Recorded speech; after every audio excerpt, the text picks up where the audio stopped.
Thank you for watching our review of Chapter 5.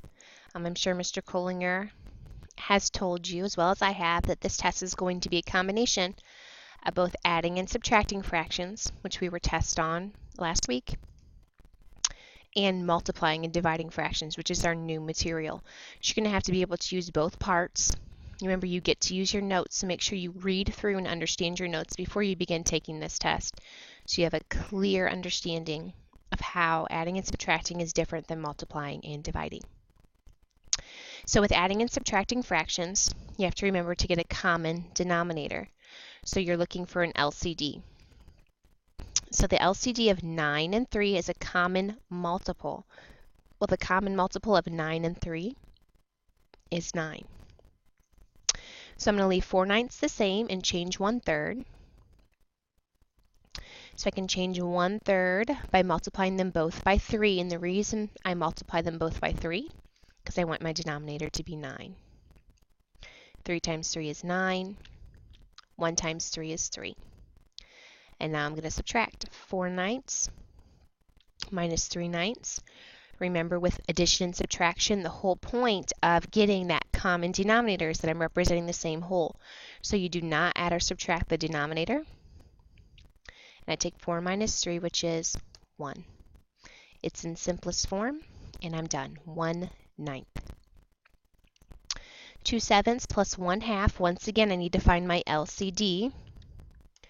So my least common denominator, my least common multiple of 4 and 2 is 14. So I'm going to have to change both 2/7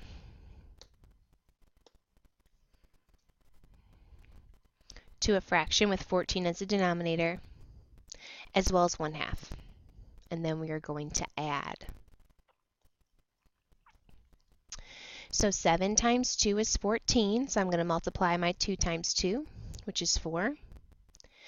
2 times 7 is 14, so I'm going to take 1 times 7, which is 7. And now I'm adding. 4/14 plus 7/14. Once again, you add the numerators, which is 11. My denominator stays the same, and it's already in simplest form, so I am done. Okay, when we add and subtract mixed numbers, remember it's very different from when we add and multiply and divide mixed numbers. When we add and subtract, we can keep them as mixed numbers, and we want to do that to make it a little bit easier on ourselves. So first of all, we're going to find our LCD once again. And your least common denominator of both 3 and 2 is 6.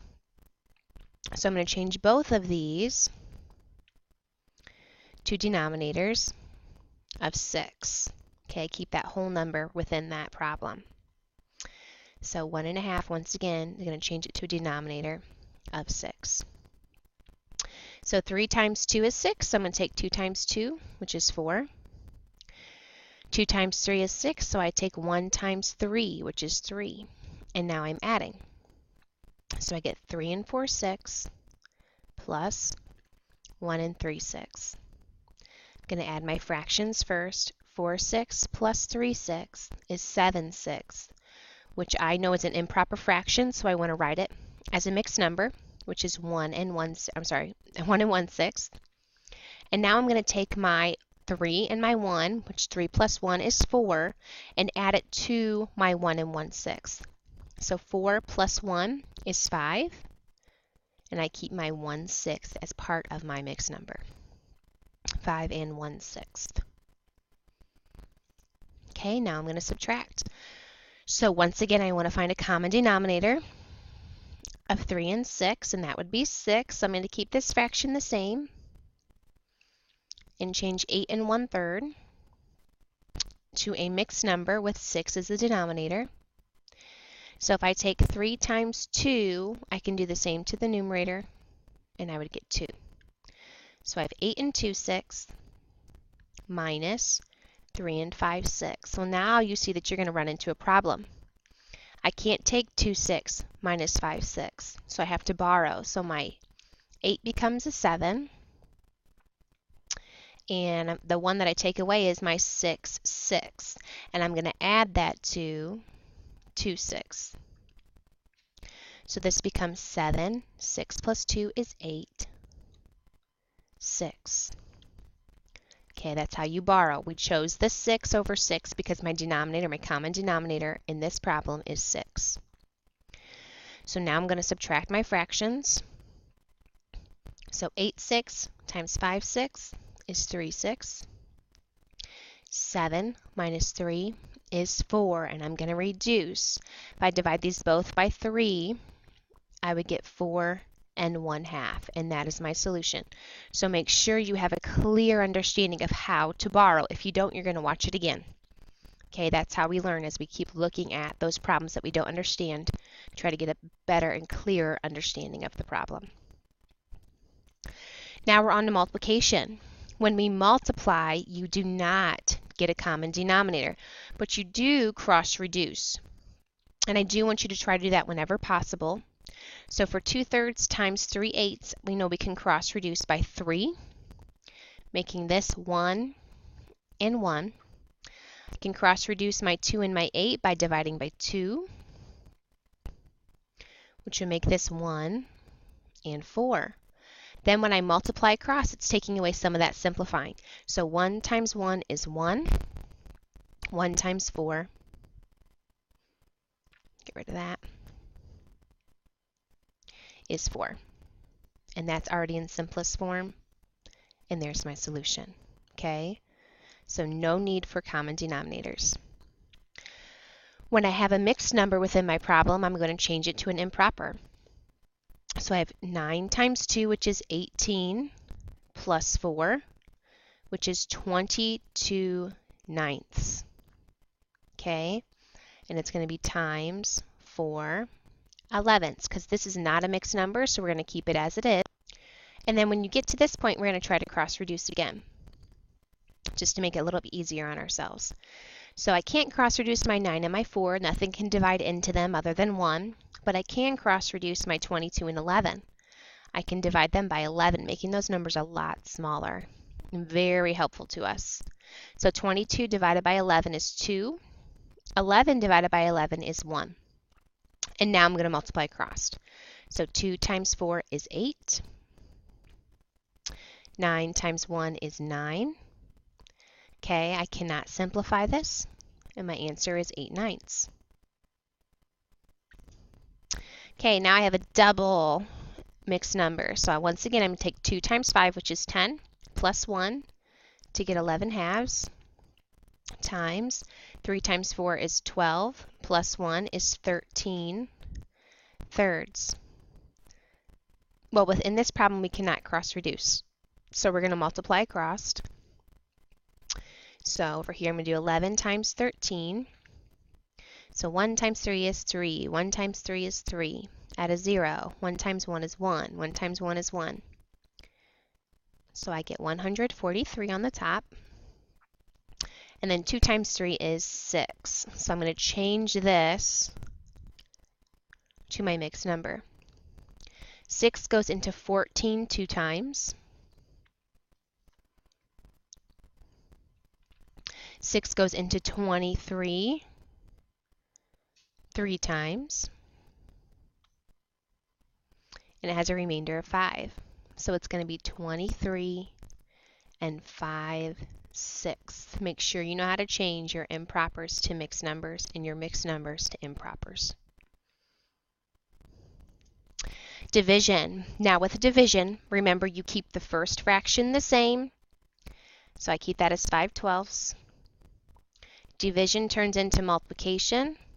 Second number is flipped and turns into its reciprocal. We're flipping it, okay? Now after you flip it, not until after, you can then cross-reduce. So I have a 5 and a 5, so I can divide these both by 5 and change them into ones. I have a 12 and a 6, so I can divide these both by 6. This becomes a 1 and this a 2. And now I'm going to multiply across. 1 times 1 is 1. 2 times 1 is 2. There's my solution, 1/2. Okay? So flip the second number and multiply. When it's an improper, there's no change, but first you're going to change it. I'm sorry, when they're mixed numbers, there's no change. You're going to change it to an improper fraction. So 3 times 6 is 18, plus 5 is 23, 6th, divided by 2 over 1. That's how I write 2 as a fraction. Now notice I have not flipped it yet. That's why I have not changed my problem to multiplication yet. So now I'm going to flip it.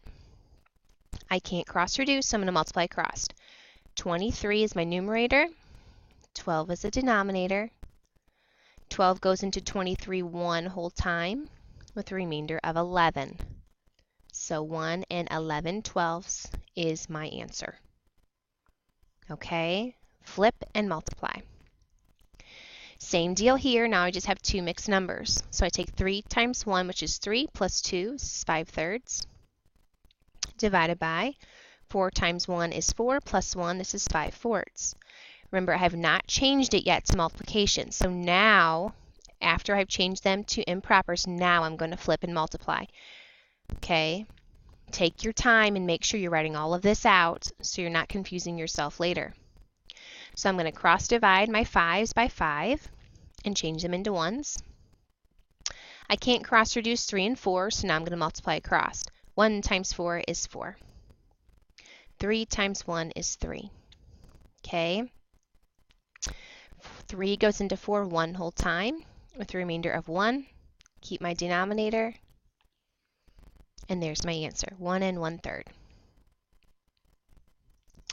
All right, last thing we're going to talk about is estimating using rounding. Remember, there's two different processes. There's a process of using compatible numbers, and there's a process of rounding to 0, half, or 1. Look in your notes to figure out when you're going to use those. When I multiply a fraction times a whole number, this is when you get to change your whole number to a number that is compatible with my denominator, 7. So I'm going to change it to a multiple of 7, which is 21, which is very close to, okay, that fraction. And now I know that I can cross reduce. So I'm going to cross reduce by 7. 7 divided by 7 is 1. 21 divided by 7 is 3. And I'm going to multiply across. 4 times 3 is 12. 1 times 1 is 1. 12 over 1 is just 12, and that is my solution. Okay, so change your whole number to a number that is a multiple of the denominator. Okay, the closest multiple you can find. And our last problem here, this is when you round to 0, half, or 1, because they are fractions. So 11/12. Half of 12 is 6. Okay, so is the 11 closer to 0, 6, or 12? It's closer to 12, so that would be the 1 whole. Times 1 1/3. Is it closer to 0, half, or 1? Well, if I look at my 1/3 here, this is 0, this is 1, halfway is right here, so technically it's closest to half. Well, my pen's going bizarre again. So I get 1/2. Well, we know any number times 1 is itself, so 1 times 1/2 is 1/2. Okay? With this review, it's going to be smart for you to look over all of your notes, pay very close attention to your review section that you're going to be doing for homework, and also do that practice test that's online. Fractions I know are difficult for a lot of people, but they're not going to go away, guys. You have to make sure you understand how to use them. Okay? So if you could please, please, please try your hardest to understand this before we begin taking this test. Okay, thanks for watching. As always, if you have questions, ask Mr. Kohlinger or I tomorrow.